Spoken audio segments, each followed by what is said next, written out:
you know, this is a class, so let's Can you hear me? check in. What? Can you hear I me? will come back again.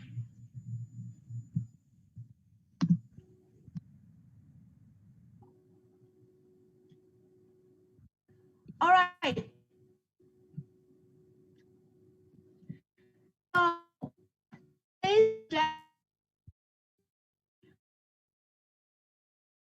Michelle, Episode 5. no, we didn't hear you from the beginning. You cannot hear us? I can hear you now. Sorry. Yeah, today the internet is not as stable, but if there's anything, please, we will talk through the live streaming channel, okay?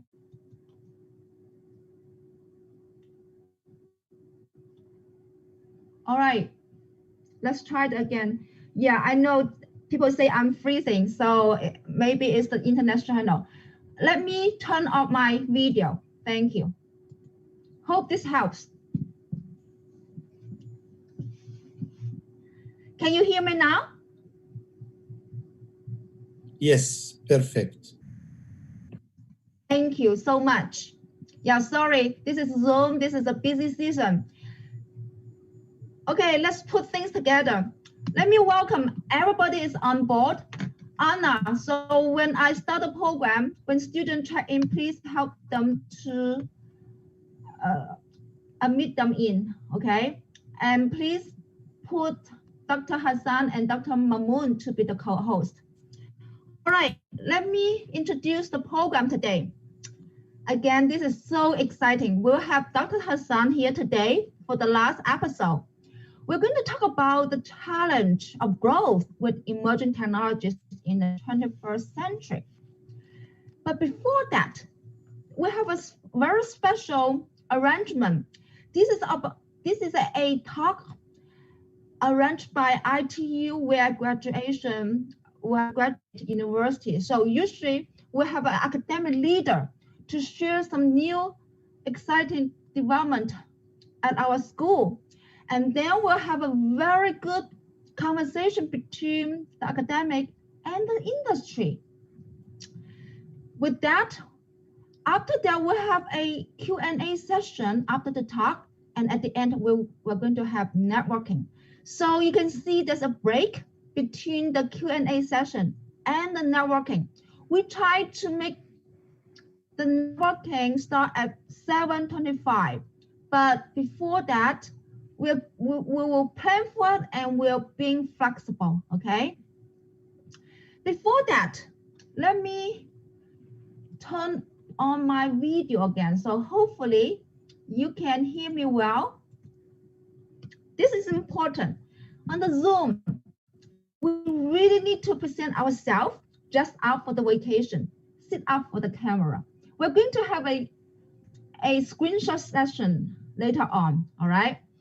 So important skill, we try to create a and we speak professionally, all right? At the end, we listen carefully and we're going to ask intelligent questions. We always said there's no dumb questions.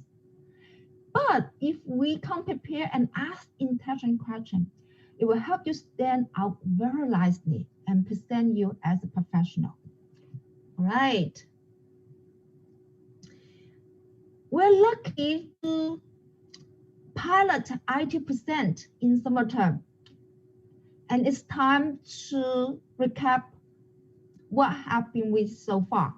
You can see after the pilot, we put together 3 keywords: reflect, inspire, and embrace. This is a very unique opportunity for leaders in the industry to take a moment, pause, and reflect themselves. And you can see this is a series, emerging technology series. We already explained last time why we choose this series. It's the heart and soul of silicon innovation. By putting as a series, you can see we can invite speakers from different areas, like Bob Kuhn, the first one. He is a executive coach, and Joseph Wei, he is an incubator entrepreneur, and Dr. Biswanath, he is a data mining engineering. So you see people from different backgrounds. And last time, Eric Zhou, he actually transferred from engineer to CFO, and to entrepreneur help one company go IPO, and he's helping another company going IPO now. So today is going to be the last episode, and that's what we're going to have today. Now, after recap what we have been through, you may wonder, what is next? It can be a different way, but we decided emerging technologies is still the heart and soul of Silicon Valley innovation. We still scratch the surface. There will be a lot more to do yet. So we're going to continue with the same series, and we're going to continue to accumulate the number. Next time, it will be number 6. Again, we can do it differently to get refreshed from number 1. But we believe that by accumulating the number, it really shows our history. And we look forward that soon we are going to celebrate number 50 or 100. How exciting is it, right? The number tells itself. All right, with that, we always say at the ITU Presents, we have a very high expectations, both from the speakers and from the students. And when you listen, always reflect to these 3 questions. Okay, what is their unique personal and career journey? And how does it relate to you yourself? In fact, our tradition is as a networking. Each one of you can look up the speaker and our academic leader. Ask them, relate to yourself, what are the burning questions? All right, so this is a very unique opportunity. With that, let's welcome Dr. Mamoon. So exciting. I'm going to transfer the screen to Dr. Mamoon now, and I will stop sharing. Thank you.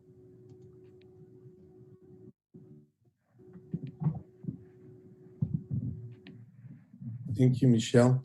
Are you ready, Dr. Mamoon? I am ready, yeah.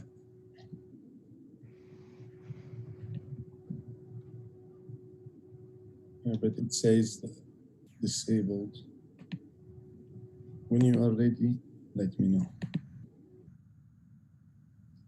Did you transfer?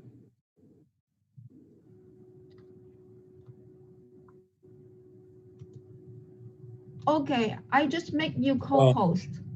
Perfect. I see it now, and I'm gonna. Do you see my screen? Yes. Perfect. Excellent. Thank you. And you can, yes. So thank you, Dr. Michelle. Yeah, my name is Mamoon.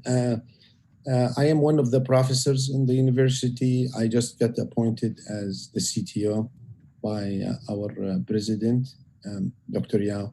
And I want to talk about a few things that are changing in the university. And also I want to take the opportunity to show you what topics we are teaching during each trimester. And I want to talk about security in particular and the certification. So let me go and tell you a few things about myself. I worked prior to HP, prior to ITU, I worked for HP. And after HP and Motorola and Google, I joined ITU to teach and finish my PhD. This is my 6th year in HP and ITU. and I completed my PhD while I'm teaching. So I really enjoyed every day in the last 6 years, 5 years, 6 years. So I'm very, very thankful for the university and glad to share as much as I have learned. Um, my background before ITU, I was working on Motorola product like the Moto Active. I work on the phones. I work on GPS. I work on the we work on the infrastructure for the General Motors on Star and many other things. And I was in charge of the wireless technology for HP. So I reported directly to the CTO, Phil McKinney. I will tell you a few updates about the what we are doing in ITU for you and some things what we are teaching. So you are going to see both worlds. I'm going to skim through those. I'm going to yeah. So I need to time myself here because I want to make sure I get to our main speaker, Dr. Hassaan. So I'll just go through those items very quickly. Number one, we are going to rewrite my ITU. My ITU today is kind of difficult. We did a survey with the students and we got an excellent feedback. We decided before October 1st, we should have a totally new interface for the students. So my ITU will change totally. It's going to be much better. We got 4 students helping us study the whole my ITU and survey the other students. So if you have any input into my ITU and anything has to do with IT, you could pass this feedback. But this is going to be a big change coming by October 1st. The my ITU where you interact with us and choose the courses that you like to study. The second thing is we have some changes. We will need you on the attendance, your phone location. We will ask you a couple of things for COVID, and also we will be doing more work on the attendance as well, and we will integrate into the mobile. So these are some items that you are going to see coming very soon. At the same time, we are going to focus on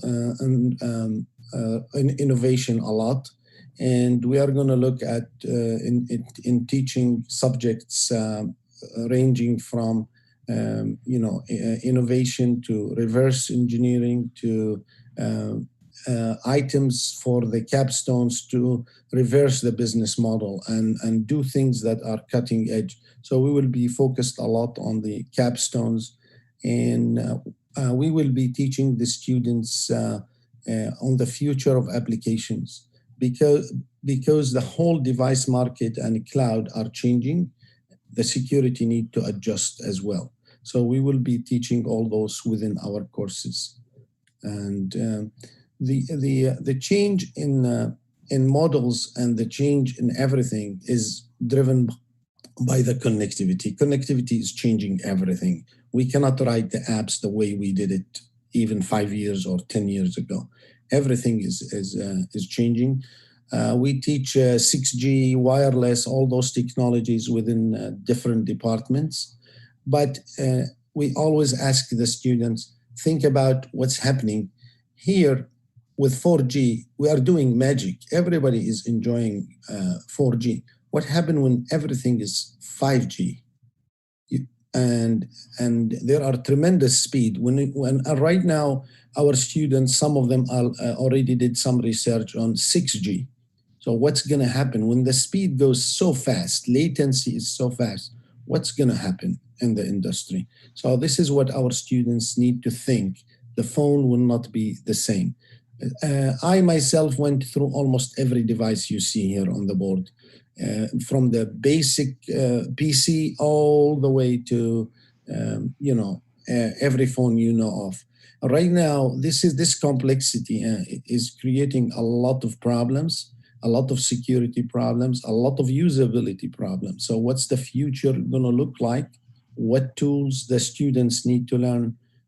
We are doing this within a couple of courses in the university. We do the basics for business, but also we are within the digital arts, within the electrical engineering and software engineering and the business model, the new business models.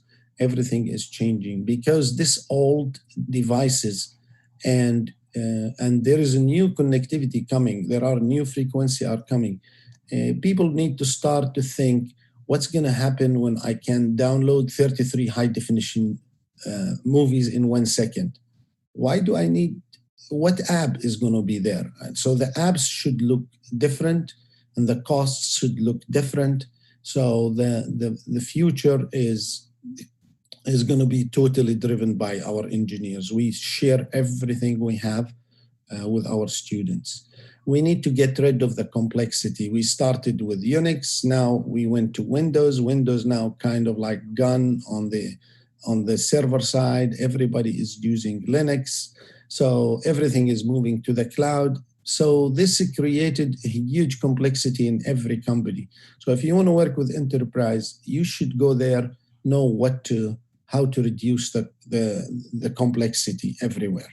So we have a lot of complexity and we have a lot of hardware, software complexity and software security complexity. So we are working with our students on the future trends mainly.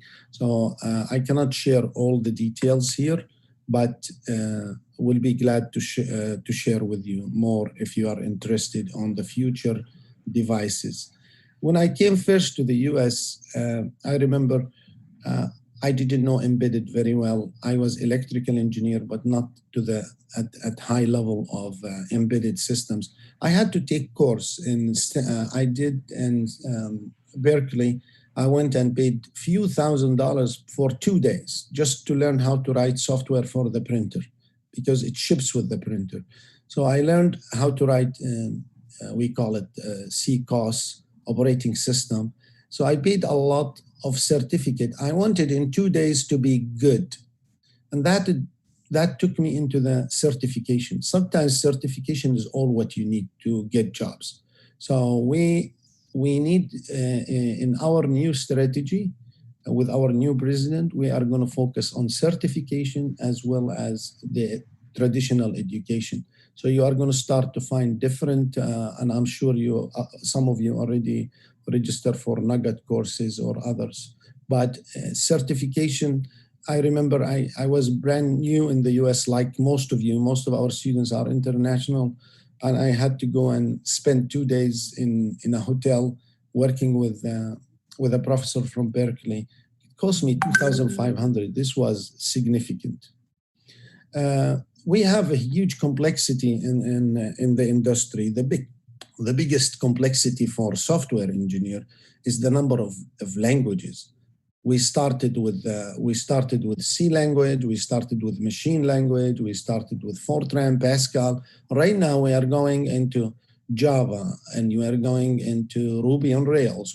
We don't know what to teach the students to get the job because there are a million choices. So one of our strategy with our leadership is simplify what we teach and give everything needed as a certificate or as a nugget course. So you will be able to get what is needed in the market right away and still get amazing education. So the Python for machine learning is now taking over MATLAB, which was used to be required. So everything is changing, and it is our job in the strategy team and the leadership team to study what is needed, what is the job market, and take care of it. So this is on the radar. We are watching all what we need to and how we do it. That's why you realize the leadership have changed the way we structure our courses. If you have any input on this as well, let us know. The devices have changed. We know how to deal with a TV and a PC and a phone, but nobody knows how to deal very well with the IoT devices and the future devices which operate by augmented reality by virtual reality. Everything is presented, and everything could run on the server in a cloud, and only you see, you are interact with it. There is no hardware. So the idea is, how can we reduce the cost? So some of our capstone students already did some of this research on the cost of the future devices, cost of a 6G devices. What's going to happen to the device? Is Apple going to continue to exist? When I came first to the US, everybody told me BlackBerry, BlackBerry was the ultimate device. Now, kind of like it doesn't exist, from 60 million to nothing. I'm expecting the same thing is going to happen to big players like Apple and others, because the device is not going to be the big thing. The cloud is big, and you need to know how to balance between the cloud and the device. So our students do write-ups on this and do their research on this area, focused on the white space. So I want to also tell you that the leadership see the difference between academia and certification, and restructure all our courses to be to the best interest of the students, and to the best interest of the student getting a job and learn and maximize his learning. One thing we did, we looked at what is hot in the market is, for example, penetration testing. The penetration testing, probably the salary is between 140K and above yearly. So how can we get the students? In the 3 courses, 3 certificates, we can get the students. So we became, in 2018, accredited training center. So we do all kinds of training, about 23 certificate training for our students. I had at least about 10 or 15 students participated, mostly in security, and some of them did blockchain certification. And these are, we are a center of excellence for EC Council. These are some of the certificates we train. We trained schools and we trained our students, and we combined the academia and the certification very, very successfully. We also, for managerial management, we give them accreditation that's required heavily in the industry, like from ISC Square, CISSB, and others. So we integrated this into our management track as well. And we went through all those materials in the slide and integrate them into the system. We realize our students, they are graduating, they don't know they don't know the difference between encryption, hashing, coding. They are writing web pages, and sometimes they get confused. What is a hashing? What is encryption? So we go through the basics and we bring them up to speed in no time. So we include this. We educate our students on the biggest industry issues, which is unwanted application. Most phones are flooded with software that is really causing us a lot of security. What is the biggest issue in the industry? It is unwanted apps we are running and we don't know about them. And finally, we emphasize the embedded Linux, Windows. We reduce the emphasis on it. We work on iOS. We work on the IoT devices and emphasize those. Well, this semester we are teaching, of course, Android, and we are teaching Kotlin. Kotlin, all our students are studying Kotlin, and they are studying also Flutter. So we give a free copy of Flutter for all our students that are in our class. And as well, when they register security courses, we give them iLabs where they can practice all hacking tools safely without causing their business or university to any issue. We use something called iLab. We recommend for every student. He can practice all the Kali Linux and all the hacking tools without causing any damage to his own company or his business. So Kali Linux and its tool. The final thing is we teach in the business model. Can I take a regular router, and put on it some security tools to make it so unique? Semantics we invited a lot of high school students in ITU. We gave about 7 or 8 students presents from this device. This is the most secure router. It was one of the winning products in Las Vegas in the consumer electronics. We gave about 7 devices for high schoolers because we want them to be aware of the most secure. The way they did the product, they took a regular router and they put the hacking tool inside it in a way that the father can know who is touching anything on the device. So if you look at the semantic product, you are going to figure out how hacking tool was integrated into product to create the most secure product in the industry. Finally, we teach our students in the state-of-the-art architecture, and before I end the talk, I love everybody to look at this Eventbrite. We are going to show step by step how to create secure video. So we are going to share everything. We are going to share everything with the students step by step and the Python code on 6 to 9 after tomorrow. That's all what I can share for today. Thank you so much, Dr. Mamoon. Yes, that is a very exciting event. Would you share the link on the chat box with people? Yes, I'll do it right away. Actually, yeah. Okay. Yeah, we have about 68 students. We have a couple of vice president joined ITU. Yeah. So if you stop sharing the screen, that would be nice, and then put the link in the chat box later. Thank you so much, Dr. Mamoon. I'm gonna give back the.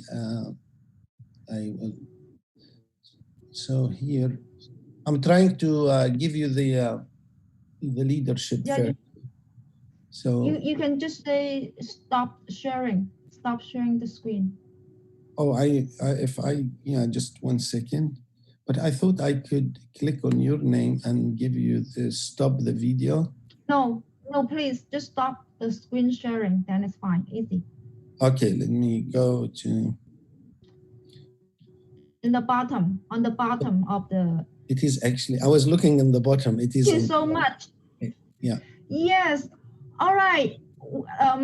Thank you, Dr. Mamoon. You have so many to share, and we have so little time.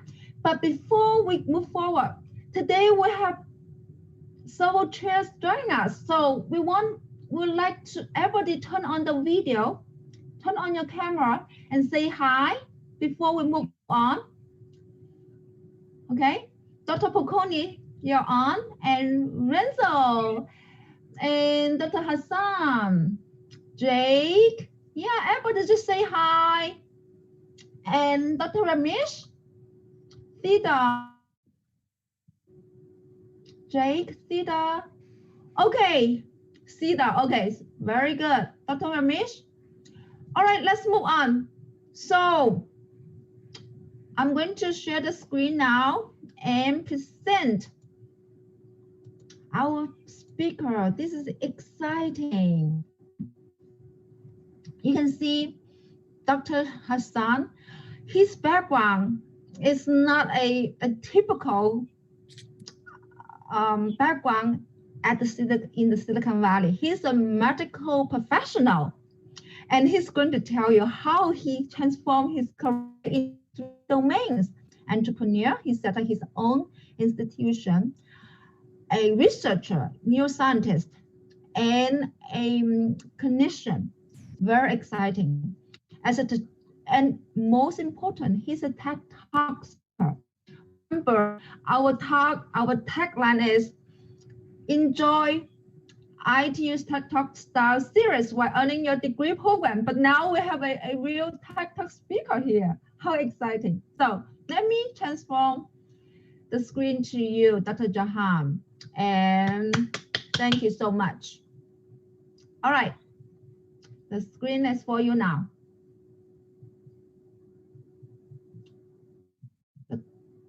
Are you ready, Dr. Jahan?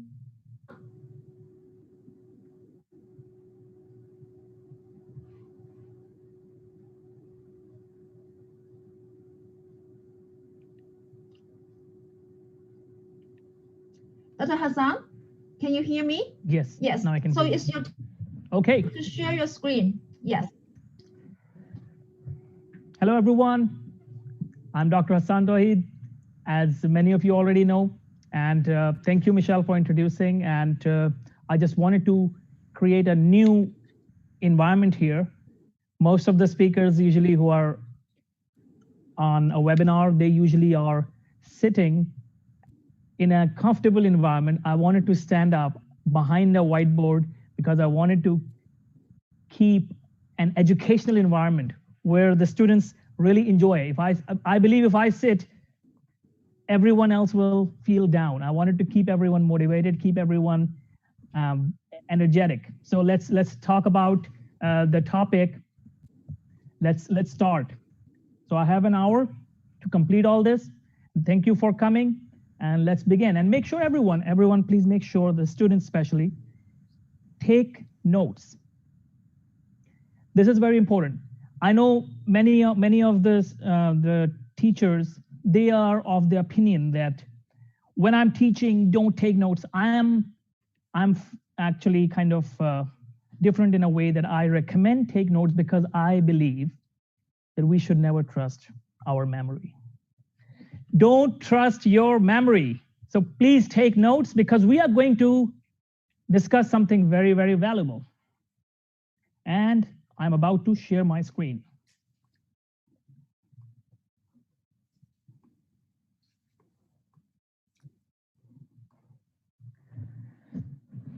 The challenge of growth with emerging technologies in the 21st century. This is the topic today. So what is the challenge of growth with emerging technologies today in the 21st century? What is the challenge? There are several challenges. The challenge number one comes from inside. We have one challenge. We have some restrictions. We tend to believe that probably we cannot achieve our goals and our targets, and we cannot be successful in our lives. And because everything is now becoming digital, so we think that, oh, I'm not a digital guy, oh, I'm not a technology person, so I may not be able to succeed in my profession or succeed in this 21st century. This is the number one challenge that people have. Then the challenge is the challenge that is inside. So we have to break that barrier, the mindset that we have. Second thing is, the second challenge is that every other day, probably every day, something new is invented, something new is discovered, new apps develop, new softwares develop every day in every industry. It's not just the software engineering world, it's everywhere. Whether it's healthcare or whether it's real estate, everywhere you will see everything is now becoming virtual, is now becoming digital. You will see real estate agents now using apps, doing all the communication through Zoom or through different modes. And you will see the doctors doing the same thing. So this is what is happening. And let's start with my story. I started with the same challenges. I had both challenges. When I started my career, let's go to maybe 25 to 30 years ago. Let's go that far. My childhood. As today you guys see me, people know me as a speaker, as a coach, as an entrepreneur, but very few people know that I was a kid of low confidence, a very shy kid, very low self-esteem. I was not able to talk in front of two people. If you bring two people in front of me, I was totally muted. I was this kind of person. So I had the challenge. I had the barrier inside me that I had to tackle.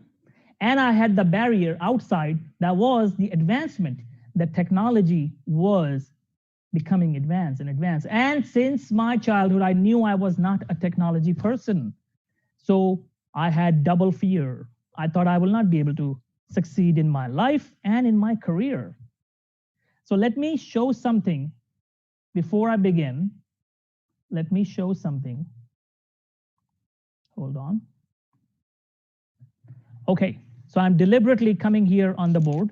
I want to show an example to all of you before I begin. This is very important. So many of you would say that, is this Dr. Tohid crazy? Why is he bringing an elephant in the conversation? Why is he bringing a funny looking elephant in the conversation? So let's draw an African elephant with big ears. Indian and Thai elephants, they have short ears, right? The small ears. So let's talk about this. So why this elephant is here? This is a very important concept in psychology. This is what I want to mention before we begin. So all of us have seen elephants in the zoos, right? They tie these elephants with these chains, these baby elephants. When this elephant is a baby, let's say this is a baby elephant, they tie these baby elephants with these chains. These baby elephants, they try to move, they try to run away, but because they are tied with this chain, they cannot run away. And they try again and again and again and again. And finally, they realize that I cannot break this chain. When they realize that they cannot break this chain, they start believing that I can never break this chain. Now, this baby elephant is a grown-up elephant. This baby elephant is a grown-up elephant. This chain is still the same size, the same strength. He can break this chain anytime, but he doesn't want to break it. And that's how they keep elephants in the zoos. They tie these elephants with these chains. These elephants can break these chains anytime, but they don't want to break it. You know why? Because at some point in their lives, they were told to believe that you cannot break this chain. They were given this false belief that they cannot break this chain. If this elephant just slightly moves his leg, he will break this chain. But these elephants, or this elephant doesn't want to try, or these elephants, they don't want to even try because of this firm belief that I cannot break this chain. So why I brought this elephant here? I brought this elephant here to make a very important point. This happens to all of us at some point in our lives. This happens to all of us. We were told to believe when we were young that you cannot be successful, you cannot do this, you cannot do that, you cannot achieve your goals, you cannot be successful in your life, you cannot start your company, you cannot learn technology, you are worthless. That's what we all have been told. Not a single person can say that nobody said that to me ever. We all have been told this lie that we cannot do anything. Now, at that time we were baby elephants, but now we are grown-up adults. Now it's time to break this chain. Break the chain, break the barrier. The barrier is just here. This chain is just here, break it. I broke this barrier. I had a firm belief that I will not be able to succeed in my life. I'll not be able to succeed in my career. For a long, long time, I believed that, but I broke this barrier. And I encourage all of you, I request all of you to break this barrier. This barrier doesn't exist. There are no barriers. There are no limits of how much you can go, how much you can succeed, how much you can achieve. There are no barriers. Just decide what you want to do and go get it. So now let's come back to the slide.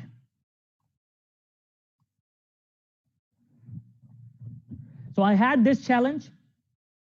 At that time, I never broke that barrier because I was growing up.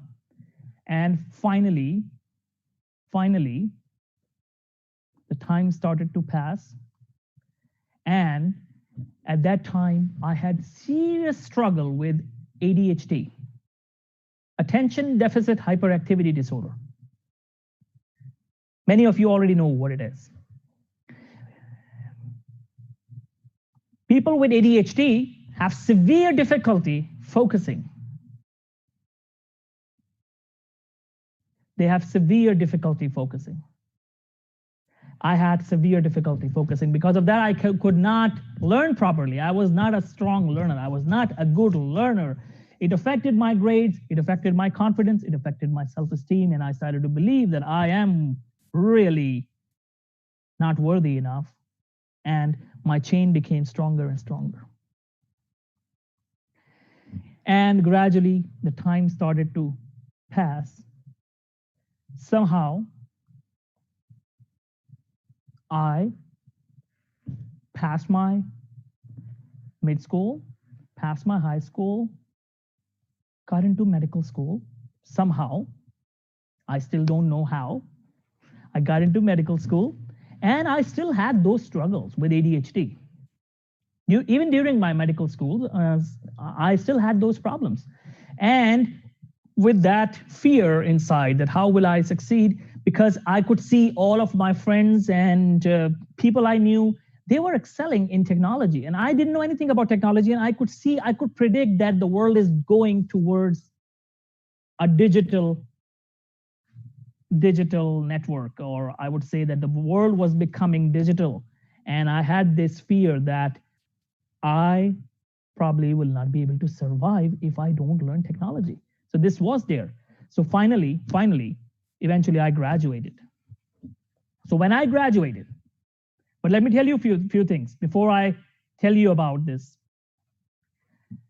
So I'm talking about early 2000s, the time when I was starting med school. So early 2000s. At that time, Facebook, Instagram, LinkedIn, YouTube, WhatsApp, Skype, and Zoom, they were not that popular. Or if they were popular, at least I was not aware how to use them. The only technology I used was MSN Messenger. There was something called as MSN Messenger. I don't know how many of you remember that. That's the only technology I used, just for family chatting, talking to relatives in different parts of the world. Or talking to classmates. Yes, we also did the classmates chatting during the exams. Yes, that was during the exam preparation. So yes, I remember that. So that was the only technology that I was aware of. I could turn on the computer. I could switch it on, or get the computer ready. That's the best I could do. That's all. But I knew there was more to computer. There was more to technology, and I had that fear. And now let's move to the medical school. So after completing the medical school education, I had to start my career. And now I had to start this career, but for a medical graduate, as many of you already know, and many medical students would be watching this as well because of me. So let me tell you guys, I was under the same situation as many of international medical graduates are. I had no money in my pocket, no experience, and I had no skills of social media or technology. And this was a time when technology was taking over the world very, very fast. Facebook, everyone was starting to use Facebook at that time. I think I was the last one among my social circle to come on Facebook. I was the last one. I was that shy or I was that unfamiliar with Facebook, or I would say I was just not confident enough to use Facebook at that time. So I was the last one, and I saw people using all sorts of social media platform, and I didn't know how to do those things. But then I said, okay, gradually I started to make those accounts and I started to use that, and something drastic that changed my life, something that drastically changed my life was YouTube. If I give credit to something that changed or transformed my life, that was YouTube. So when I graduated, I had no money. I had no idea how I will be successful in this country. How will I be successful in my career, in my profession, with the fear, with lack of confidence? And what does a person who is struggling in his career, early career, when he just graduates, he's struggling in his career, what does he do? What does he do the best? Surfing YouTube videos. Wasting time surfing YouTube videos just to feel a little better about himself. That's what a person does, right? That's what I was doing. I was surfing YouTube and I said, let's search things about confidence because I'm lacking confidence.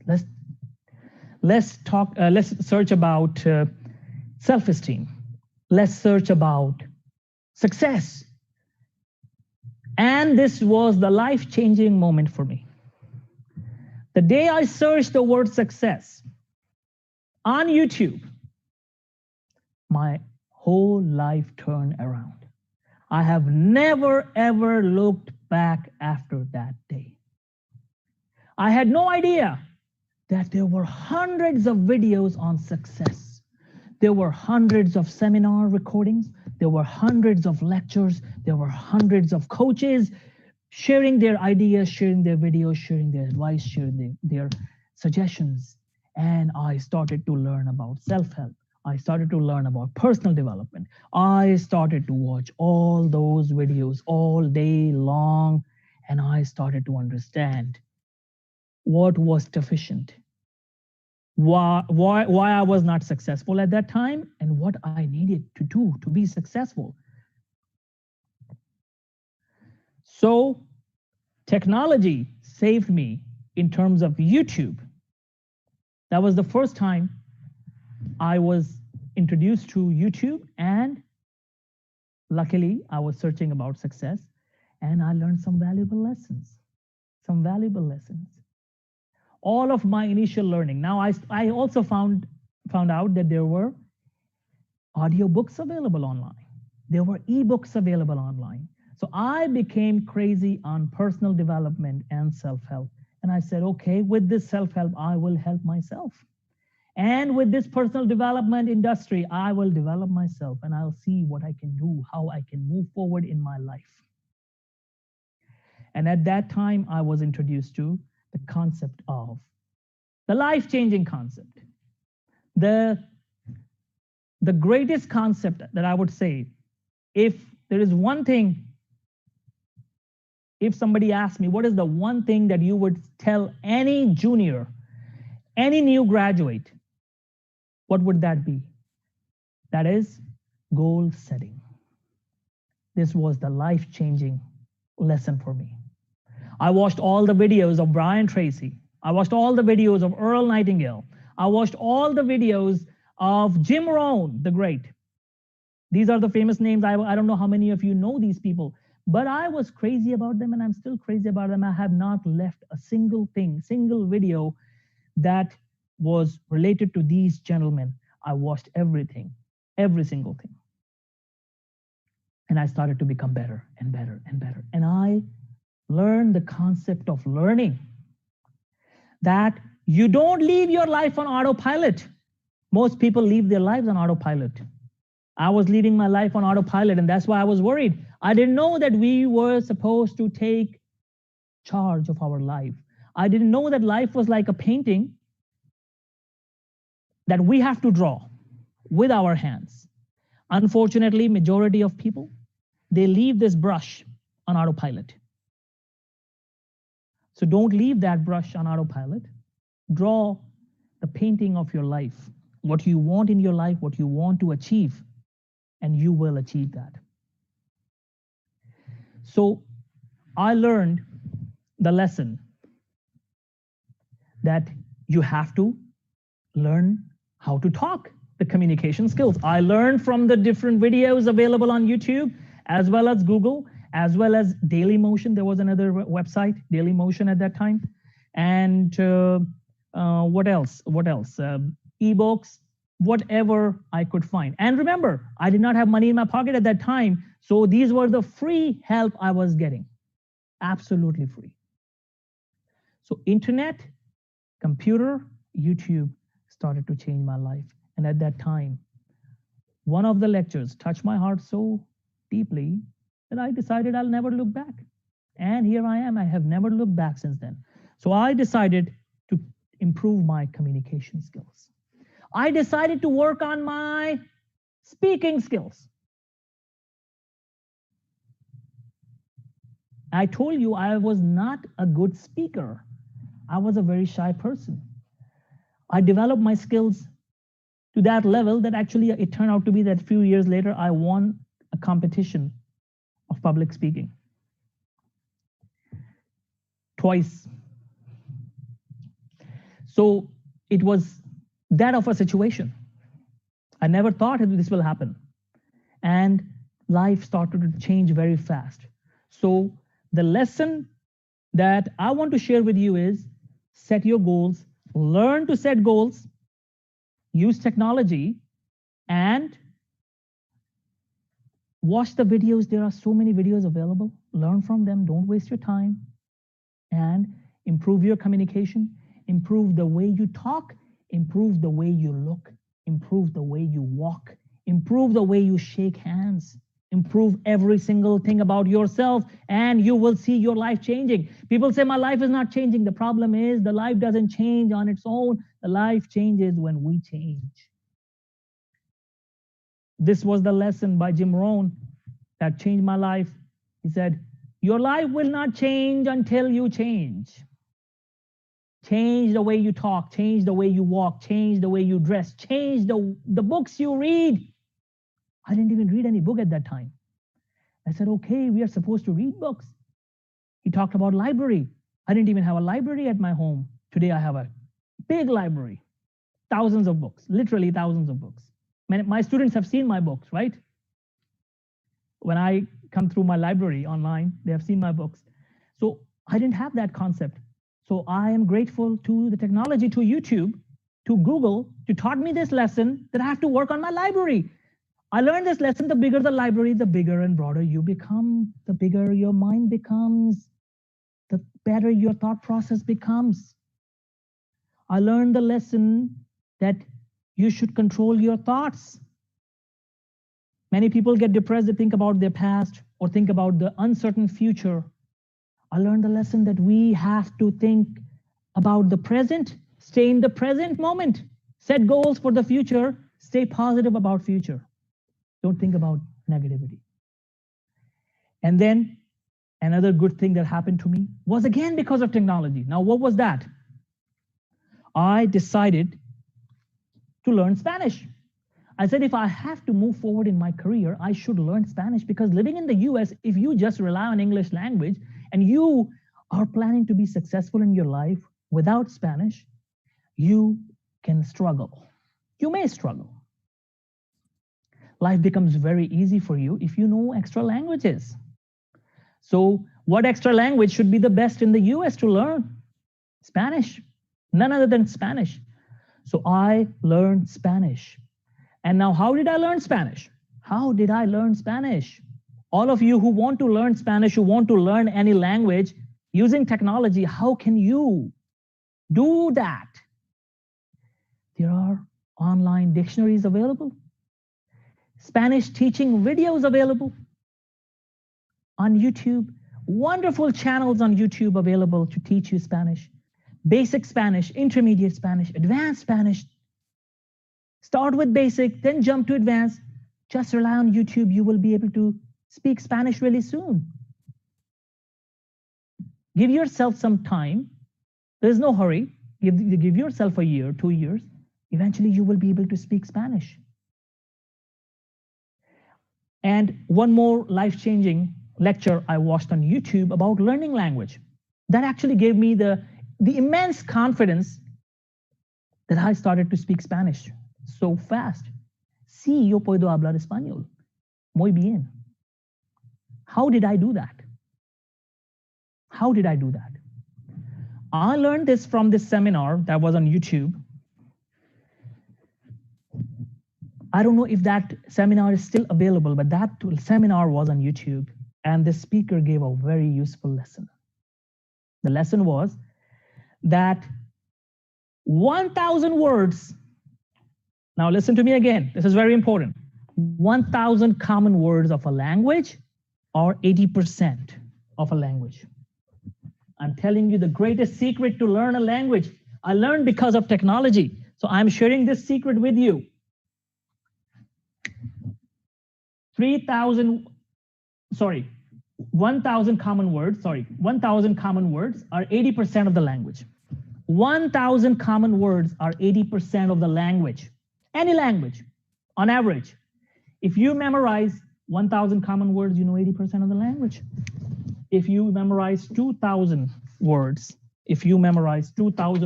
you are 90%. If you know 3,000 words of a language, you are 95% in that language. Do you know that? And 3,000 words are nothing. And now, if you memorize 5,000 words, you are still at 95. Do you know that?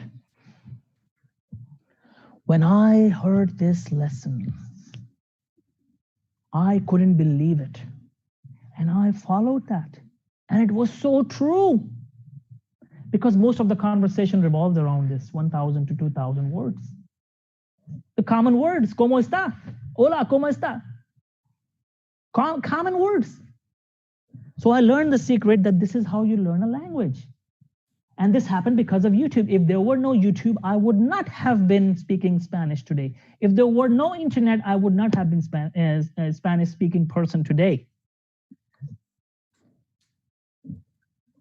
So not in just terms of my personal growth, my professional growth, YouTube helped me learn another language. And this language has taken me to the levels I had never imagined. Wherever I go, when I apply for jobs or I applied for any positions, my Spanish skills were brought in the interview. I think I would say 100% of the times. My Spanish skills were brought into the interview. Sometimes a surprise question was thrown at me in Spanish because the person knew Spanish, and I responded back in Spanish. And guess who the position was given to? Of course, me. So what I'm telling you is use technology to improve yourself, learn, become better. Don't just listen to music and watch movies on internet. Don't just use internet for Netflix. Use it for personal growth and development. Learn.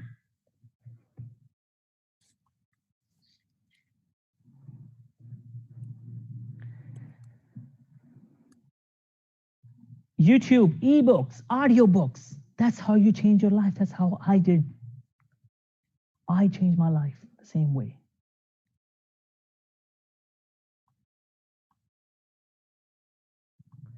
Now, I was learning and I was becoming better. Now I'm coming to a very important point. This is for all the students of International Technological University.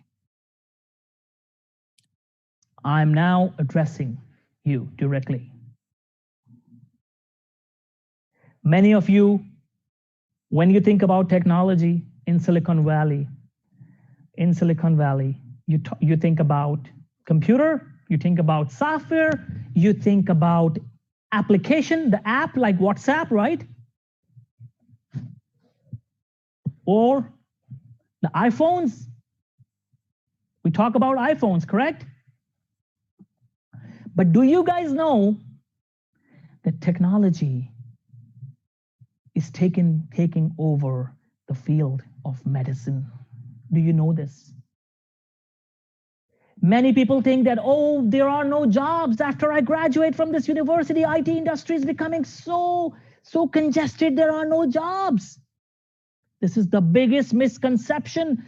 The whole medical industry is moving gradually to the digital world.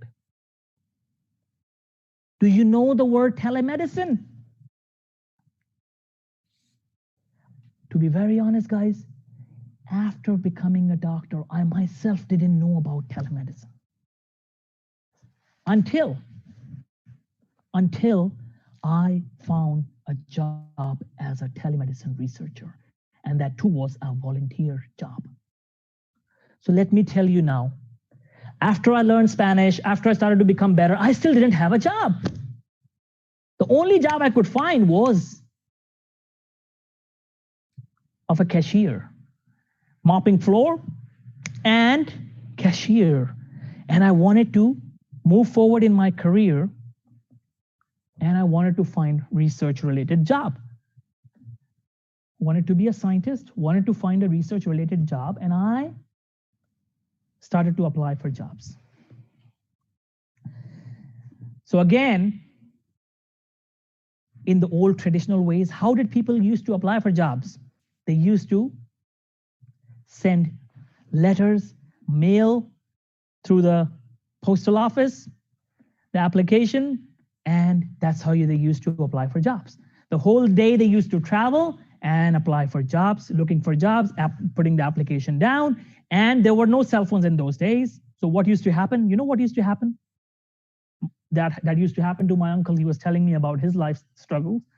It used to happen with him. He used to go to apply for jobs, and when he came back, he used to find out that he missed 2 calls, important calls, and they were calling for an interview. He missed those interviews because he was applying for the job outside. He missed the interviews. So now a person is in a struggle, person of 1980s. I'm talking about a person of 1980s or 1970s. He had such a tough time in his life. Many people think that, oh, this is a tough time. There is so much competition. This is the toughest time. Guys, this is the easiest time in the world. If you cannot succeed in this 21st century, you will literally never ever be able to survive in 1970s. If we bring a time machine, we send you to 1970s, you will not be able to survive. If you feel that there is a lot of competition and there are no opportunities in this 21st century, ask a person who was of your age in 1970s, who was of your age in 1980s. Ask your parents, ask your grandparents how they struggled. Because you have a cell phone with you all the time. You apply for jobs online, you have a cell phone with you, you get a phone call, and you say, oh, that's my interview. Yeah, I'll be there, thank you. That's what you do, right? Your parents, your grandparents could not do this. They did not have cell phones. They were applying for the jobs outside and they were missing the calls. So the only option they had was apply for jobs only one day and rest of the 4 days a week, sit home and wait for a phone call and pray. That's the only thing they could do.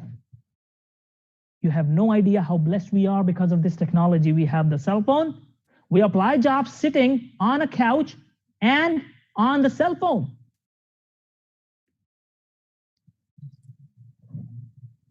This is what technology has done to us. It has made things so easy for us.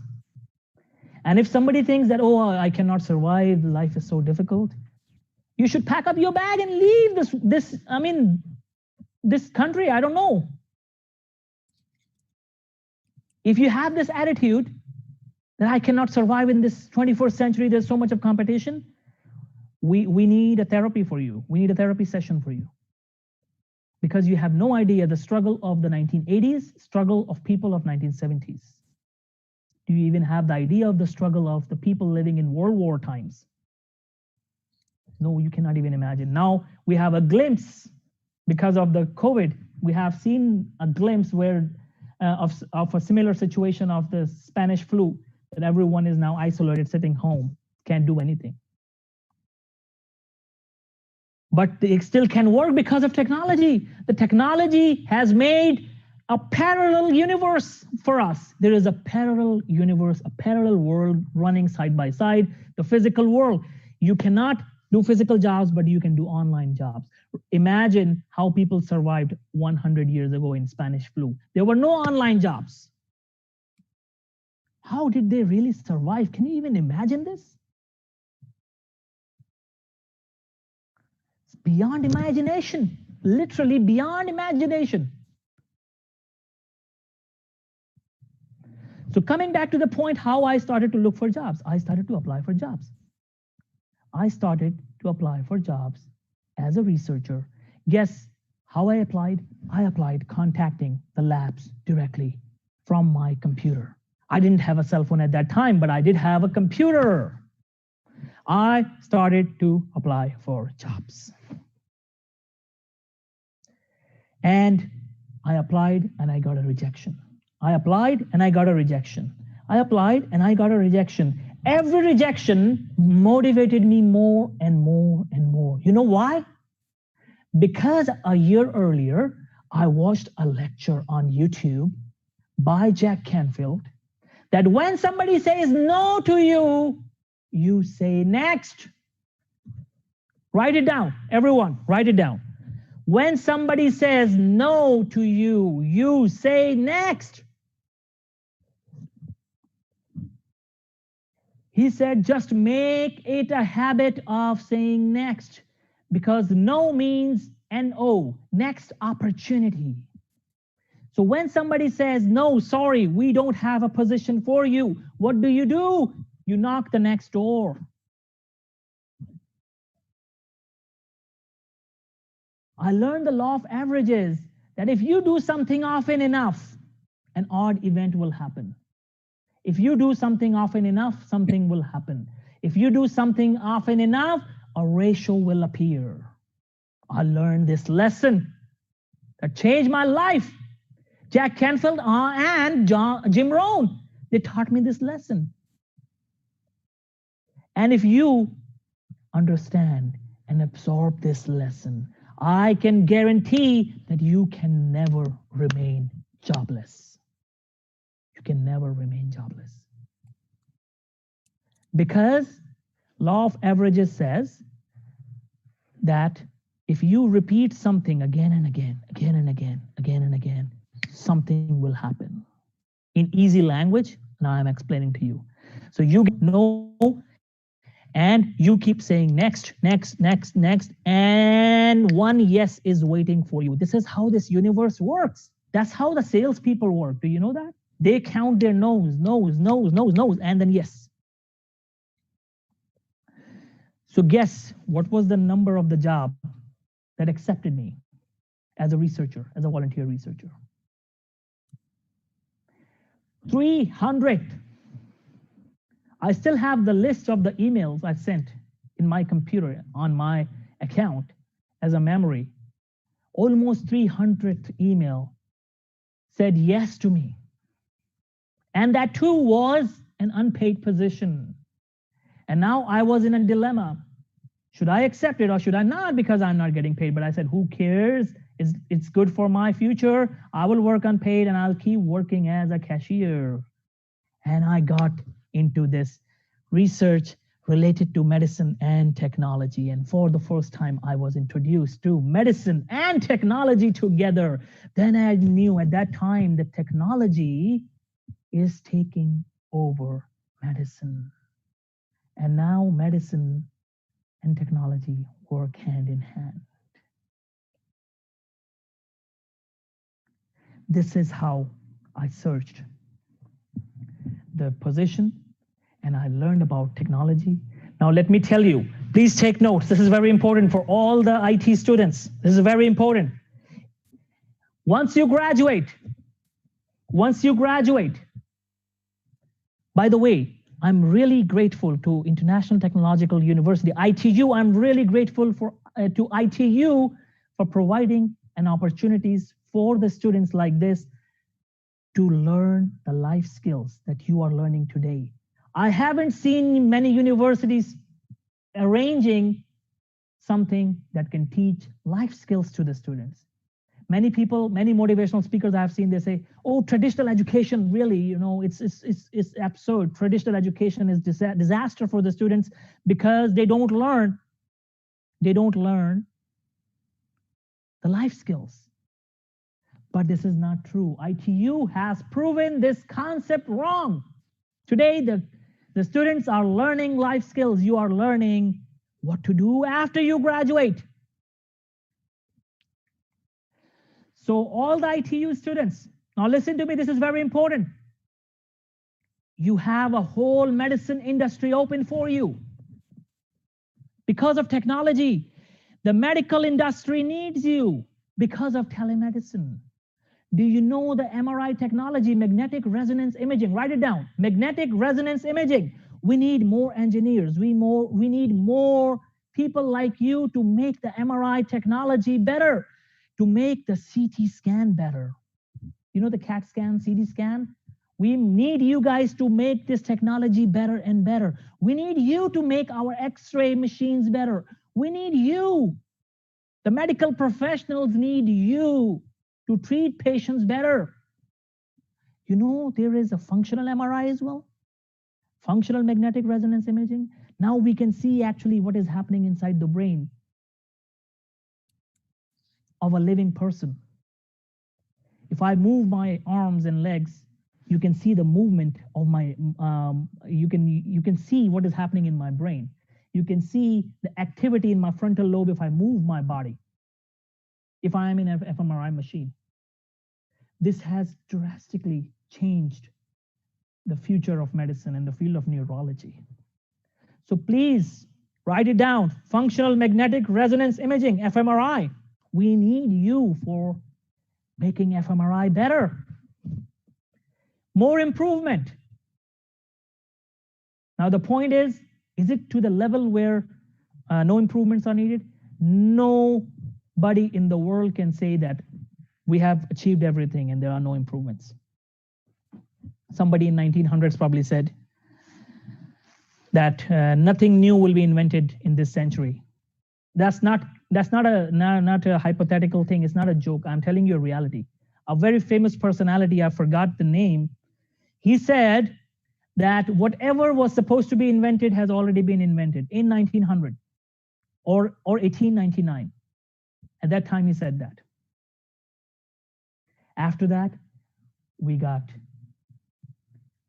internet, we got computer, we got Albert Einstein after that. So never ever think that everything is invented, or never ever think everything is at the peak and there is no way up. Every technology, every device, everything has room for improvement, and you guys will do it. You guys are our future. Somebody listening to me right now will be a world-renowned researcher, a scientist of technology and medicine, I hope, and you will help us treat some difficult disease. And that's how probably you will get a Nobel Prize. So think out of the box. You have the medicine field. Do you guys know about virtual reality? How many of you know about virtual reality? That virtual reality is being used by the doctors to treat patients in the field of psychiatry. Do you know virtual reality? Please write it down. We need improvements in the virtual reality field. We need improvements in virtual reality. We want you to take over the future. All the students, ITU, we want you to take over. Take charge and make virtual reality better. The hologram. We need more improvement and more advancement. Scientists are working, medical scientists, they are working on converting from 2D to the 3D picture, the hologram, so that they can use virtual reality and hologram for surgery, not just for psychiatry. By the way, in psychiatry, we use it for most common. Virtual reality is used for phobias. to they wear their virtual reality device, and the patient is exposed. The exposure therapy is done, is exposed to the fearful exposure. Let's say somebody is scared of spider, so they will show him spiders, 3D spiders walking nearby, gradually moving toward him. That's how they learn to handle that phobia. Same thing for PTSD. They have done research on veterans, Vietnam veterans. I was reading the other day, there was a research on Vietnam veterans, and that is helping. Now they are finding more ways how they can actually help these veterans get rid of their PTSD. Go read about this. You guys could be the ones. The doctors need you. The medical professionals need you. So don't think that you just have the side of the Silicon Valley side of the app development, the software development, and the website development, and the developing part of the website and the software industry. No, we need you in medicine. There is a huge scope in medicine for you guys. We need to catch up the 21st century speed. And you guys will help us do this. You guys probably can help us make virtual reality better, or functional MRI better, or the structural MRI better, or CT scans better. That's how you guys can help us. This is becoming better and better, and more ideas are coming forward, and we need more ideas from people like you. You guys need to bring ideas. So think out of the box, bring ideas. Can you permanently solve the veterans' problem of PTSD? Or forget about veterans, anyone's PTSD. Can you permanently solve this issue? This is a serious issue. PTSD is a serious issue. So you don't just help the software companies developing websites or the hardware of the computer. You can impact human lives. You can impact people's lives.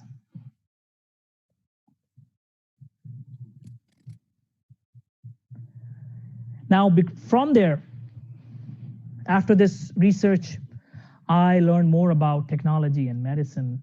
And now I got my first paid job finally as a researcher.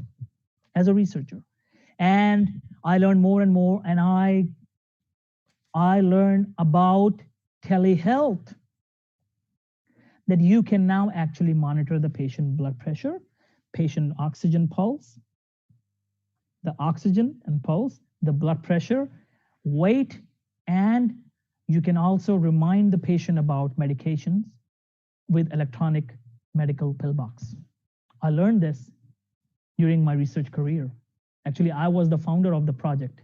I was the pioneer of this project of telehealth for the job I had. And I introduced this. After studying, I found out that in Silicon Valley, now listen to me, this is very important. In Silicon Valley, companies are working to make telehealth a reality for every patient. Patient at home will check his blood pressure, will check his pulse and oxygen with the oximeter. Patient will check his weight. If it's a CHF patient, congestive heart failure patient, he will check his weight, and that information will immediately be transferred to the electronic medical record, EMR software, because the devices are connected with the EMR. So the information goes to the EMR, and at the time of the medication, EMR has scheduled the time of his medication in the doctor's office, and the patient's pillbox starts to beep. The alarm goes off that it's your medication time. It drastically makes a huge difference. There's a lot of literature available now on this. So now Are there areas of improvement in that? Absolutely. Because we never know if the patient really took his medication or was faking it. Was he really taking medication? So we need you guys to make it better so we can really monitor it. We want to make sure that the patient is actually seeing his blood pressure, not his brother's blood pressure, and the EMR is showing the correct blood pressure, and the doctor thinks, oh wow, he's getting better, but actually the blood pressure was of the brother of the patient, not the patient. So how can we ensure that we are exactly getting the readings of the same patient? And there are many other complexities and technicalities that we want you to take care of. We want your minds. Yeah, that's right. So Dr. Hassaan, sorry, you have talking so wonderful, but could you wrap up your talk in 1 minute? I am almost done. Okay, thank you. So the conclusion is that you guys can do it. We are looking up to you, the IT students. You are the future of this country and you are the future of this world. So the lesson learned today is that you can beat your internal fears, your internal struggles like I did, and like I learned technology. And then I incorporated the technology and started my own virtual company, the online education. We teach research online. That was a concept never done before by anyone. We did it. And I believe that if I can learn from online videos, I can help people learn online. And that's how I help people. So I believe all of you can do it. Just take responsibility. Stop blaming other people for your failures. Take absolute responsibility of your life. And control your thoughts. Just remember, I learned it from Jim Rohn. Stand guard at the door of your mind every day. Learn goal setting. Work hard with discipline and work smart. Don't just work hard or don't just work smart. Work hard and smart, and you will beat a smart person or you will beat a hardworking person if you work hard and work smart, both. Thank you. Great. Thank you so much. Thank you so much. Thank you so much. This was very informative. Wow, this is wonderful. I wish we have more time for Dr. Hassaan to tell his life story in a more depth. So we are running out of time, but however, it's okay. We are being flexible. We're going to combine the Q&A session with the networking later on. So before we move on, I just remind you to ask questions. It's very important. Here is a quote. Questioning is the ability to organize our thinking around what we don't know. So as what Dr. Hassaan told us, I mean, there are so many things, new things happening, but we need to relate our cognitive system. And we can do quick question answer sessions. I'll just give 1 minute to each question. So I think we can do it.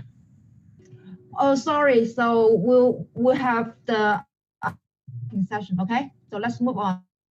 Let me wrap up the slides. So again, this is a class. I remind the students we have online discussion 5, and then they will all have a final report.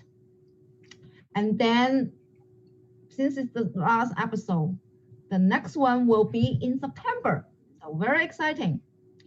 All right. So let's take a break. I already changed time a bit. So we'll come back in 5 minutes. And don't worry, Dr. Hassaan, we'll have a chance for people to ask you questions. All right? Okay, so perfect. Let's listen to music and break.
Okay, welcome back.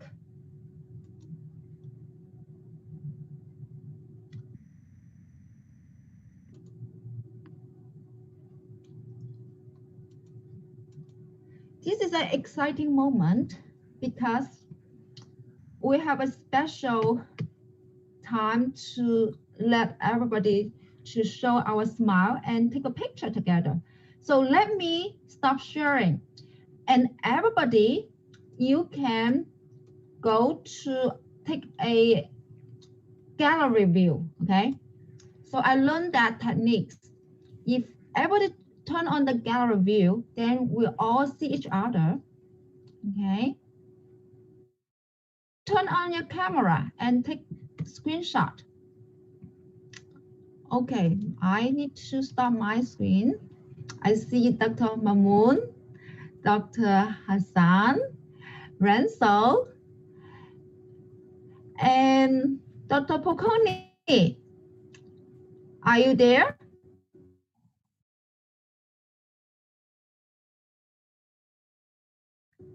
Anna, I know Nani there in the background doing the live streaming. So let's wait a bit. Professor Poconi and Philip, are you there? Anna.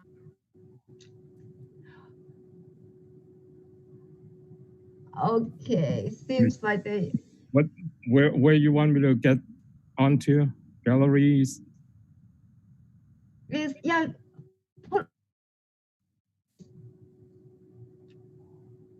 And smile. Most important is to smile. How about Theta? Yay! So we got one more, and yeah, Professor Poconi. So Anna, where are you? Okay, let's try that. Okay, very good. So are you all on gallery view because you're going to see yourself smile? Okay, so I'm going to count 1, 2, or smile. 1, 2, 3, smile. Okay. Do you see yourself? Okay, we'll try that again because Poconi, he closed his eyes. Let's try that again. Professor Poconi, up. Maybe you look at the screen so it looks like your eyes are closed. Professor Poconi, yes. Hey, Philip, we want to do it again. Okay, so look at the camera. That's how we do it. You need to look at the camera, smile, okay? 1, 2, 3, smile. Okay, very good. We captured that. Thank you so much. So I hope you enjoy this. I'm going to share the screen again. And then once we get to the networking session, I will stop sharing again. Okay, this is my favorite part. You know, we're always talking about impact, okay? In fact, Dr. Hassaan, you're going to make an impact to our students today. This is huge. So impact can take different forms. And in a simple way, we say this is capacity multiplied by relationship. The capacity by individual, right? Individual, team, organization, country, community, right? So now, because Dr. Hassaan, you got the chance to talk to us, now it's going to multiply, right? So this is very important.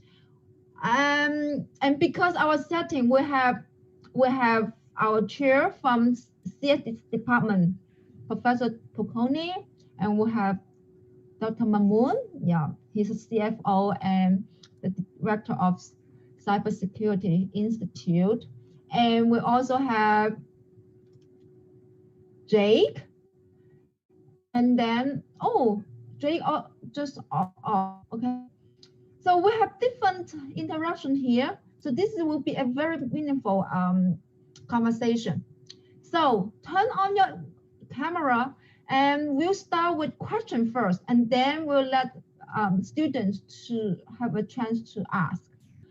Yeah, So, sorry, until you present, just to give you a preview of the setup of the workspace you guys will be in Monday. You're looking at it now. wow, this is wonderful. This is live view. This is From, wonderful. for our new campus. This is great. Thank you. Yeah. I measure all the social distancing 6 feet apart from the center of the desk. So everything should be fine now. Wonderful. Okay. Yeah.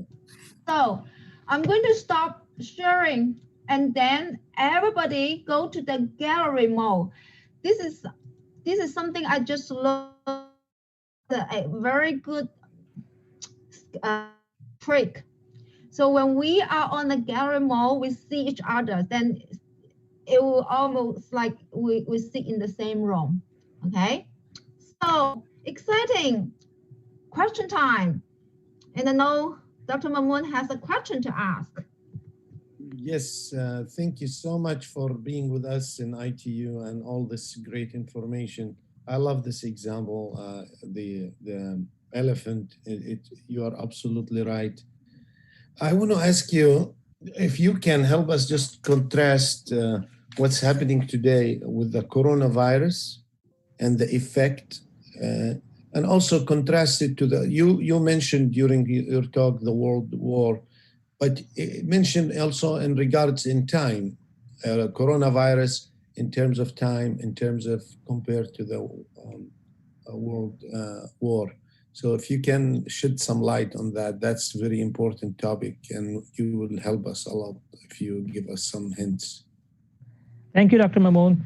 I'm not an expert on coronavirus, but what I can tell you is that coronavirus has shown us that there are two parallel worlds. It's not just physical world present. Because of technology, we now have an online world.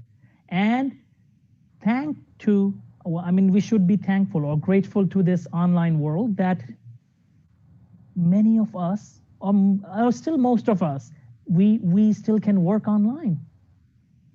We otherwise imagine had this online platform would not, had it not been here, we would have been in a serious problem.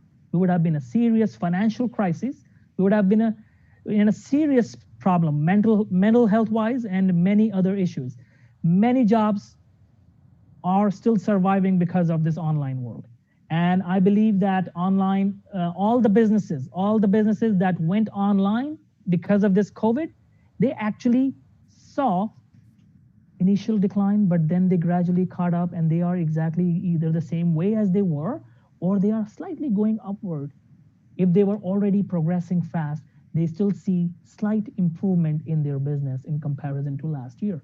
So we should be grateful for this online world. And I suggest everyone should try to come to this online world. Anyone who is running a business, anyone who plans to run a business, make sure you have a parallel online site. If you have a store, you're selling something in a store, make sure you have the online version, online availability of your products or service so that your business keeps running. You can keep your business running.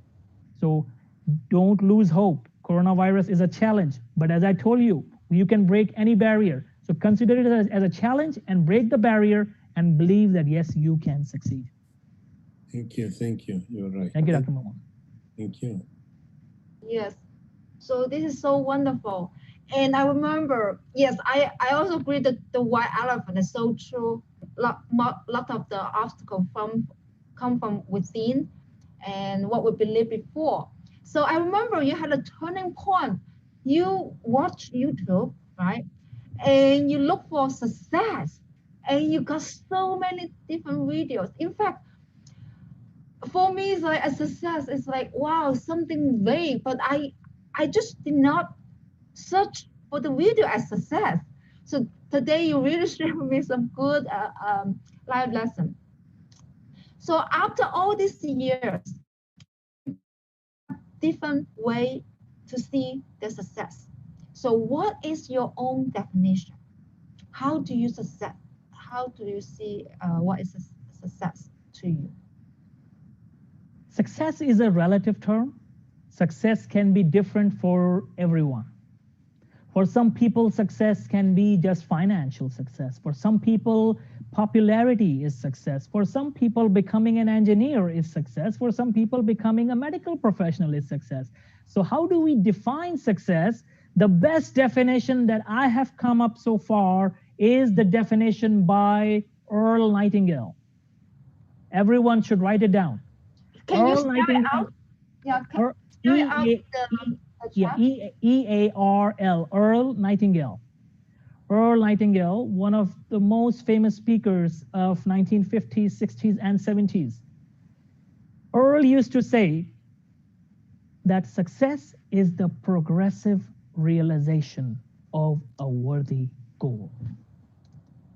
Success is the progressive realization of a worthy goal. It means that success is not necessarily the achievement of goal. That's what the world thinks the success is. But Earl believes that success is moving towards that goal.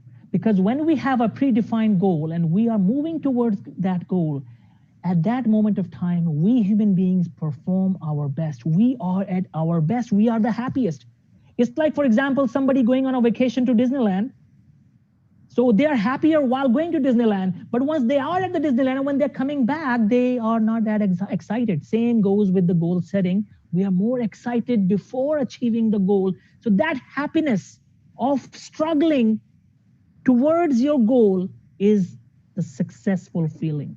It could be anything. So actually, success actually becomes success actually means is you become whatever you wanted to become. That's it. Wow, this is so wonderful. Yes, because people they talk about like roses. The moment you got the roses, now it's done, and it's a progressive moving towards our goal. This is so wonderful, and that helps me relate to a book I recently read. It's about where good ideas come from. You love book, right? You said you have thousands of books in your library. I mean, I hear so many things from you. The book I read recently is about where do good ideas come from, okay? And adjacent possible.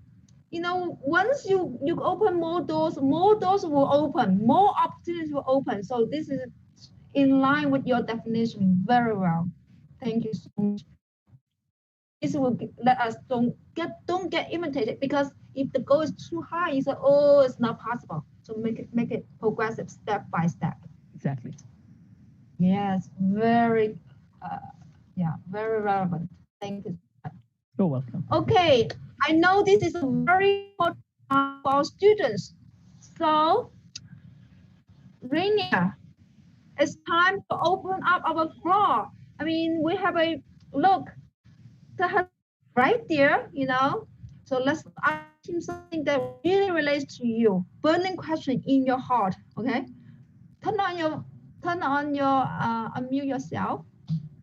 Okay. Yourself, please. Yeah, sorry. Can you repeat the question? Okay. So this is a very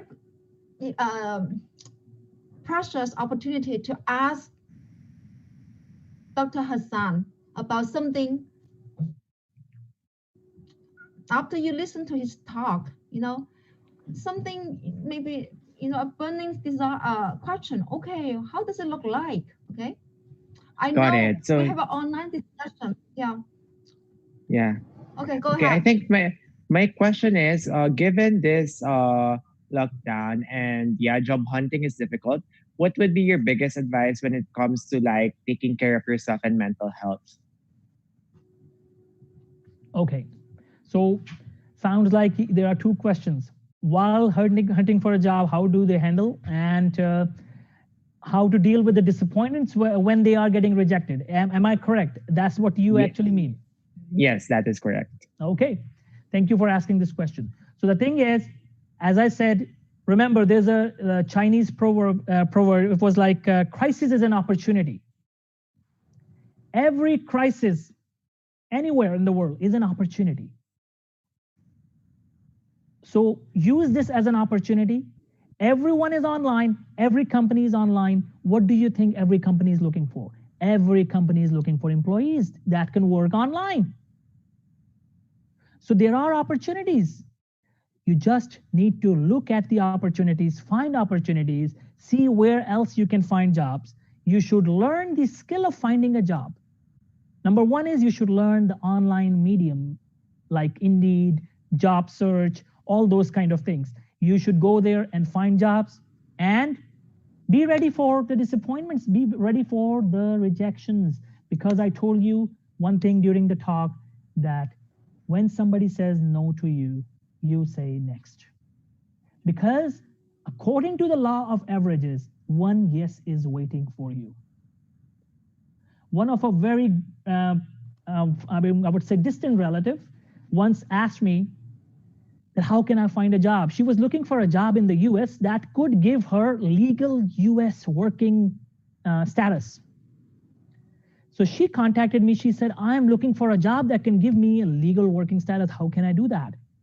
I said, usually people ask me how to find a job, but you are asking me a strange question, how to find a job that can give you legal status to work in the US. So my advice is the same. I usually tell all the people I meet who are looking for jobs that apply for 100 positions. Apply for 100 jobs as fast as you can in next couple of weeks or maximum 3 weeks. Try to find 100 jobs, apply, and you will get a job. But you need legal status to work in the US. So I would recommend you apply to 500 jobs. She said, how am I going to find 500 jobs? I said, that's your problem. You really want it or not? She said, yes, I really want it.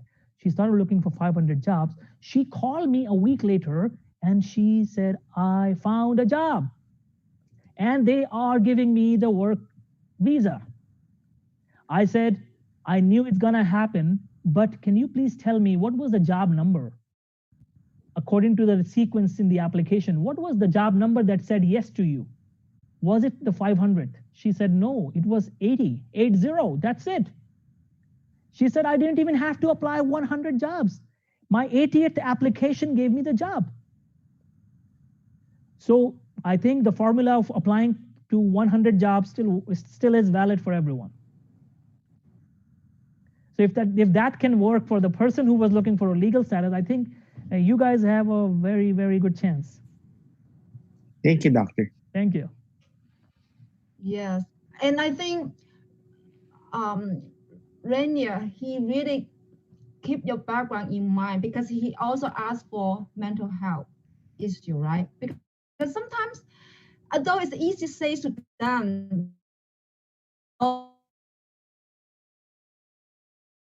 it's difficult for us to handle rejection. Yes. Is when we apply for job very quickly, but we also say each job you need to customize it, customize to each job, and it takes time. So how handle those pressure, and also really the job individual requirement and present yourself and customization, because sometimes there are sayings that contradict each other. So when you say, okay, 100 job application, you get a job. On the other hand, people say, hey, if you would put yourself and expect different result, it doesn't work, right? So how do you reconcile this conflict? So remember, I would still say the same thing, but I will elaborate more that you apply for 100 jobs with a goal in mind that if 100 doesn't work, then my next goal will be another 100. That's number one. Second thing is, how do you keep yourself positive? Just stay in the present moment. Don't think about your past. Think about positive stuff and think about positive future. Imagine the beautiful world. Imagine the beautiful life you have. That's how you keep your mind healthy and happy. Start your day with gratitude. Start your day with gratitude. that at least if you don't have a job, it doesn't matter. At least you have these hands, you have these eyes, you have a life, you are still living, you woke up alive, you are staying healthy, staying away from the virus. So you should be grateful, and the gratitude is the killer of all kinds of grief and sadness. And now remember, if your mental health is affected to that extent that you cannot now control your thoughts on your own and you are seriously struggling, then yes, you do need professional help. You do need professional help of a psychologist or a psychiatrist. So do contact the professionals who can help you with that. But if that is not a clinical depression, then I can tell you, I can assure you that, as Jim Rohn used to say, stand guard at the door of your mind every day. Make sure that you don't let any negativity come to your mind. Don't watch news, don't watch TV, just watch happy, healthy things. And on internet, just watch motivational and inspirational lessons and lectures and videos.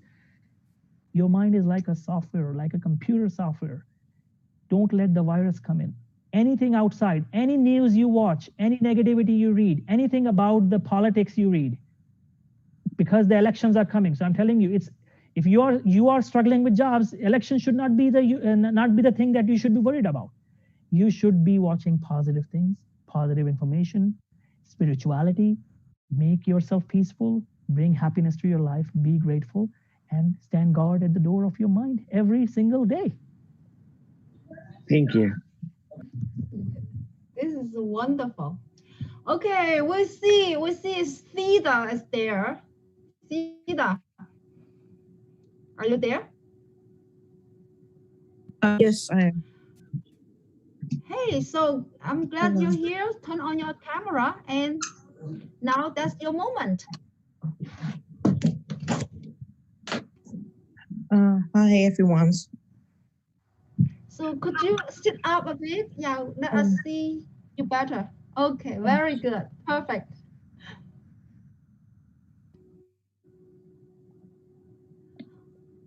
So Yeah.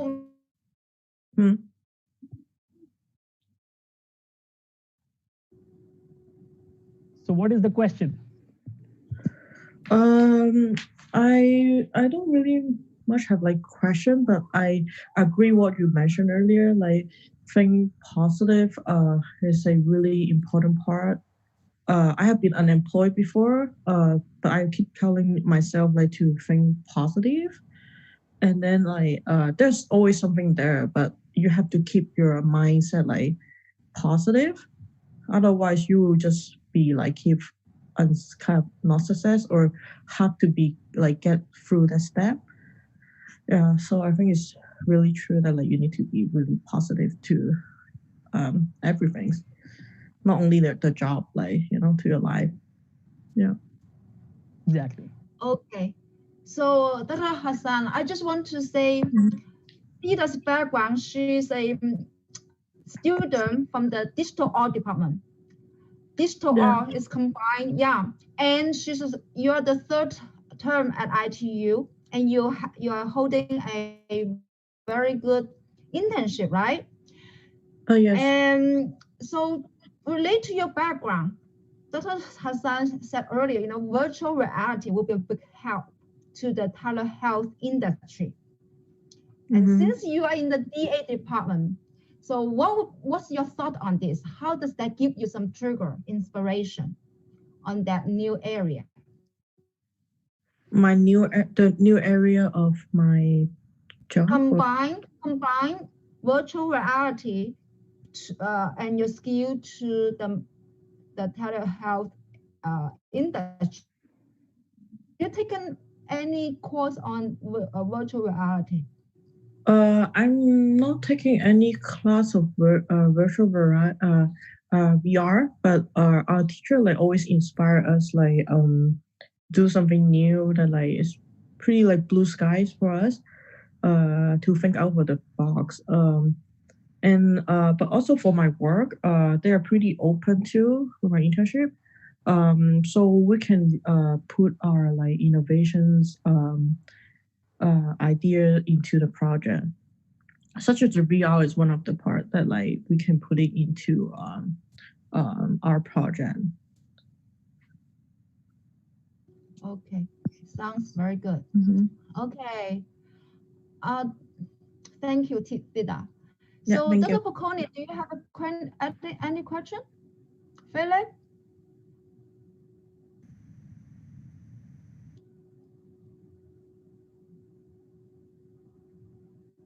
So, a 1 minute pause. Otherwise, I will ask more questions. I always appreciate this opportunity, and we'll leave 2 minutes at the end to wrap up. Okay. So, Dr. Hassaan, you talk about telehealth industry show, and this is very inspiring. It's like, okay, you talk about how we can relate sensors to EMR and create um, automation in monitoring patients. And you talk about functional MRI, it's how the brain can change according to your movement. All these things are new and exciting. Now, for our student at the ITU, okay, so we don't have the training in medical area yet. We have technology, right? We have MPA, we have EM, that's engineering management, we have CS, computer science, DA, digital art, double E. All these are quite technology and business and management. What's your advice for students with this background to get into the new field? Because it's like a interdisciplinary area, right? Can they get started to get into this new field? Very good question. The reason I brought this telemedicine, virtual reality, MRI, telehealth in the conversation today was to bring a new idea to the students. Because I know many of these students, they don't have the background, or many of you don't have the background from medical industry. And Right. it's difficult to think about the industry when you are not related to that. But the reason of bringing this was to make you think out of the box. So now with this talk, I have made sure that you guys now think out of the box. You now know about another option. And I believe that the main thing is the skill. If you have the knowledge and skill of software industry, the IT industry, you will find incorporating yourself into the medical industry very easy. You will find it very easy. It's not that difficult because they all are interrelated. So purpose was to let you know that there is a whole new world out there. There are tons of opportunities. So opportunities don't end here in Silicon Valley in this domain where you are. There is a telehealth, telemedicine world. You can go and capture that world. You can be self-sufficient. Now the thing is, if you feel that I haven't done anything about it, I don't know anything about it, I myself was not a technology guy. I was a medical professional. I run a company now. So if I can start a company despite having the problem with ADHD and despite the struggles of childhood, I can run a company. I can run an institute. You guys can run a company as well. You can be an entrepreneur and just hire the engineers who are experts in the medical technology. So you can be an entrepreneur. Many of you friends at this stage actually start their companies. They start their startups at this age. So 2 or 3 of you, or maybe 4 of you, combine together as a group and start a company and start working on that and learn side by side. So once you start something, you have made a mind, you gradually learn. Nobody learns overnight. So when you start, you gradually learn. So gradually you will learn, and it will be easier for you to learn, way more easier than somebody who had zero knowledge about technology. It will be very easy for all of you to incorporate it to medical industry. Okay, very good. Now we have 1 minute left. So time to wrap up. Would you give us a takeaway? Yes. The takeaway of today's session is learn to think. If you want to be an entrepreneur, if you want to be an inventor, If you want to give something new to the world that has not been given by anyone before, learn to think. People think that, oh, thinking is very difficult, I cannot think. The reason is many of us have not yet learned to think. You have to deliberately learn to think. Get books on thinking. Edward de Bono. There are books by Edward de Bono on thinking. Learn to think, practice thinking. You have to deliberately practice thinking. Think on paper. The more you practice thinking, the more you learn, the more your invention muscles, hypothetically saying, your invention muscles in your brain will develop. I'm metaphorically saying there are no muscles in the brain. I'm metaphorically saying that you will develop the skill of thinking in an innovative and invention mode, and you will be able to invent more things. You will be able to bring new ideas, and you will be able to establish a company or a startup, and you can give something new to the world. So learn to think. This is the most important organ of the human body, the gold mine that lies between our ears. Very good. Thank you. Learn to think. Okay. And Dr. Mamoon, would you like to give 1 minute wrap up? Well, thank you everybody for attending, and thanks, Dr. Hussein. This was amazing. Thanks a lot for everything. For me, if you need anything or mentoring on my side, you can reach me, guys, if you have any questions about the what I presented, the IT, the security, the certificates. If you have any questions, just let me know, and I hope to see you in one of your capstone projects. Dr. Mamoon, I think our students at our institute would be very interested in what you are doing. I will contact you regarding this. Thank you so much, Dr. Hussein. Thank you. Yes, it is so wonderful. And actually, in return, my son loves psychology. As much as I try to teach him technology, he doesn't like it. So he just gets accepted, and he's working with children daily. And earning money while he's still 19. I like him to be in touch with you for guidance and mentoring. Of course. Okay. Thank you so much. Thank you. Yes. So let's keep this offline, because this now you already create synergy for the networking. So for me, 2 keywords to wrap up: reflect, inspire, and embrace the future together. So see you in fall. Thank you so much. Thank you. Thank you. Bye. Thank you, everybody.